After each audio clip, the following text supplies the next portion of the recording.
Welcome to today's lecture. We'll be wrapping up the end of World War One. So we left off in today's class with the home front and talking about how the U.S. government, citizens, and industry, what their roles were in helping out during the war at home and the impact they made during the war. Hi. Oh, no. All right, so got interrupted by a student. So as I said, we're talking about the home front and the roles in which they play.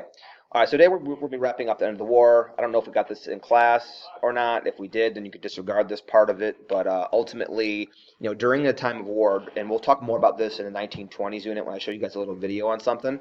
But ultimately, in times of war, typically is when you see a decrease in individual rights. Again, when your country's at war, their job is to basically to make sure that everybody's on the same page, to make sure that you build support for the war. And usually when you have groups in your country that are speaking out against the war, especially in terms of World War One, as we talked about in the notes in class, the federal government needed to raise money for the war. They needed to sell Liberty bonds. They needed to raise enormous amounts of money. They needed Americans to buy in to work in the factories. Well, groups that were out there were promoting against the war that was really against our national interest. And you'll see some of the protests and whatnot are going to be squashed by the government, as we'll talk about in our next unit. But the Espionage and Sedition Acts were passed in 1917 when we entered the war. And ultimately, this act is going to make it illegal to speak, to print, or to publish anything that is considered disloyal to the country. Again, for those reasons, we want to build support for the war. So the famous court case, Schenck versus United States, the federal government, the Supreme Court ruled this as constitutional, that the U.S. government can pass this law against unpatriotic people, anarchists, communists, and a lot of this was in retaliation to the Red Scares. We'll get to here in a little bit. So you see, warning from the FBI. Obviously you have a lot of protests that went against our civil liberties. The whole point of the First Amendment was protections from the government. And this is, by some claim, this is definitely an infringement of our civil liberties and our First Amendment right of freedom of speech. But again, this idea of disloyalty went against the American interest because we needed support for the war. All right, so anyway, kind of moving on from that. All right, so the end of the war, kind of some things that kind of happened. We're going to kind of fly through some of this parts and focus on really the tail end. So as we talked about, trench warfare started in 1914, and ultimately there wasn't really a whole lot of gain on really either side. It was kind of stuck, stalemated. So Germany tries one last offensive towards the end of the war, and it doesn't work. They're unsuccessful. And again, once again, they're stuck. You see an enormous amount of life lost. You're talking about in the tens of millions on both sides that are lost. Not a whole lot of ground is being made. Soldiers are getting tired. Countries are getting tired of all the sacrifices that are going on at home, plus the enormous amounts of money that are being spent. Ultimately, this is bankrupting countries. To fight a war, guys, it costs lots of money. So ultimately, Italy, as we talked about, they started off on the side of Germany and the Ottoman Empire and the Austrian-Hungarian Empire.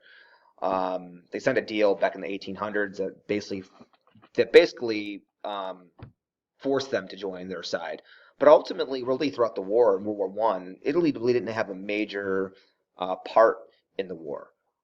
Finally, towards the tail end, they're gonna change sides. They're going to flip. They're gonna go on the sides of the Americans and the British and the French. So they will pull a little flipperoonie, so to speak. And the big news, is going to be the Bolshevik Revolution in Russia. Russia is going to drop out of World War One in 1917. They fought in the war for 3 years. No, I just talked about this a few minutes ago, or actually a few seconds ago, that countries were spending an enormous amount of money fighting the war, not only in terms of money, but also in terms of life. A lot of lives lost, a lot of manpower that was left the home country to go fight. So this left in Russia an enormous amount of debt, an enormous amount of strain on the country, to where you started having this internal revolution. So not only was Russia fighting a war abroad in the war, but they also were fighting basically a battle at home. You started having an increase. Think about last year what we learned about in global issues. You started having a huge communist type of revolt that was occurring in Russia in the early 1900s. At first, they didn't really have a whole lot of following, and then eventually, more and more and more and more people began to follow this cause. That will eventually lead to basically a civil war in Russia. The White Army versus the Red Army. So Russia will drop out of World War One. This is where Vladimir Lenin, when the Red Army wins, they'll drop them out of the war. Um, and it's going to be a huge void for for the British and French. They relied on Russia for that second front. Remember, there was a Western Front that was going on, and there was the Eastern Front. So when Russia drops out of the war, that will end the Eastern Front. So now Germany can now focus on the Western Front now. So this is going to be a huge blow to the Allies when Russia drops out of the war. So as I talked about, the why. I'm sorry. Again, Russia was devastated in terms of lives lost, money. And then you had this communist revolution that was going on that will eventually force them to stop. But I guess the good news for British and the French is that America will essentially replace. So you have another superpower entering in that will essentially replace Russia. Now, America is going to be a game changer. Now, why? We were neutral for the first 3 years of the war. So when we come into the war, when everybody else is dog tired and their resources are being bled, we're going to enter the war basically being fresh. We bring in millions of fresh troops, technology, war production in our factories, and we're going to, infuse that into the Allied powers. So, think of it as like a basketball game, or a sporting event, football or basketball, whatever, hockey, whatever. It's like, the first 3 quarters, the starters sit out of the game. They're out, and going in at the end of the third quarter, the score is 60-60, tie game. By the end of the third quarter, everybody's tired. All of a sudden, the coach decides to put in the starters in for the fourth quarter. So you have guys that are basically fresh entering the game against a team that's fought hard to keep it a tie. There's only so much you can do when you're tired fighting against fresh, enthusiastic troops. So America's going to be a huge vote to the Allied powers. Another thing I want you just kind of briefly talk about, kind of we're dealing with this now with COVID. But the Spanish flu, the influenza epidemic, will be a huge thing at the end of World War One, and really shortly after World War One, where this huge flu is going to hit. 20 to 40 million people died just of this worldwide. I think roughly about 700,000 Americans will die because of this. So, some of the things that, I highly encourage you guys to kind of do your own reading on this. But a lot of the things, what we're doing now in terms of our response to COVID, a lot of it is kind of linked up to some of the historians that studied the links to, the Spanish flu that hit, at the World War One era. So I don't know if you saw any readings of that, but you can definitely do some readings on your own in terms of how that will affect America.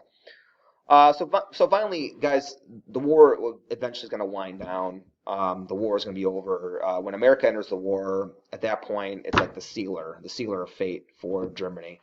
It's hard to compete with a country that sat out for most of the war, comes in, especially with America's might and fresh troops and technology and war production. Eventually, it was beginning to the end. So that there was an armistice signed. Armistice means ceasefire.